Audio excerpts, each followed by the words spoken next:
Top takeaways on this one tonight. My top takeaway is the veterans. The veterans took over this game late.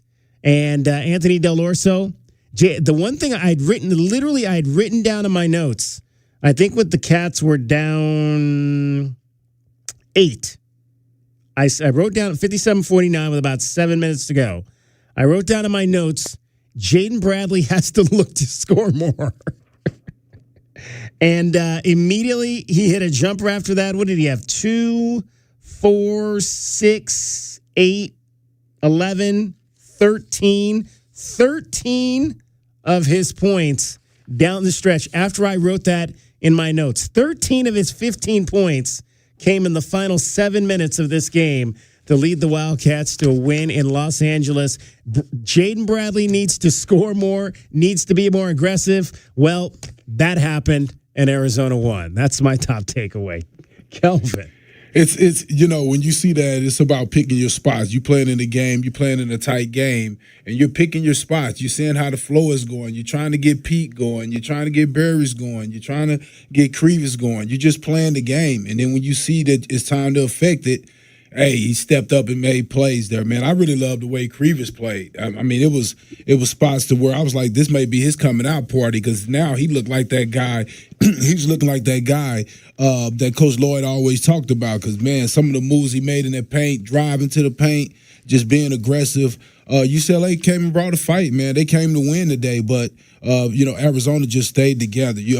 Del Orso, man, I mean, knocking those shots down. Somebody was going to have to knock him down. Somebody was going to have to knock him down. We talked about it. Making. Yeah, we talked about it earlier, where they was going to deny somebody, but somebody's going to come open, and, hey, each night they could be a different guy. You just got to have it going.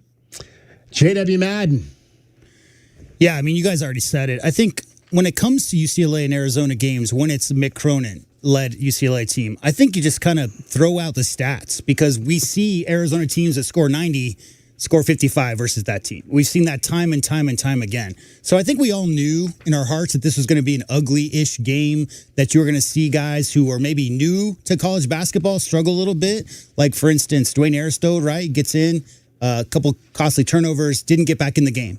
Kelvin, the coaching staff saw he wasn't maybe ready for that big moment. Now, it doesn't mean he won't be the next time, but in that game, under that pressure, every possession matters. They were pretty sloppy at times, especially in that first half, first 8 minutes or so, kind of throwing the ball all over the place. But my biggest takeaway is just the wherewithal to come back. I mean, you're talking about a good UCLA team, a Mick Cronin-led UCLA team. They're never going to let you take anything from them. You got to go take it. And so my biggest takeaway, top to bottom, is Arizona found a way to come back, like you said, DK, down in the first half, took the lead at halftime, found themselves down again in the second half, didn't back down, played solid defense and rebounded those misses, didn't let UCLA get any offensive boards, came out with the W. And that's really a war of attrition. You always hear the word war when it comes to these games, kind of, it's silly in a way when you really think about it. But these are two teams and two programs right now under these two coaches that are just pure will. And whatever it takes to get the job done at the end of the day, I don't think it's ever going to be pretty, but it's always a beautiful basketball game when these two teams play each other.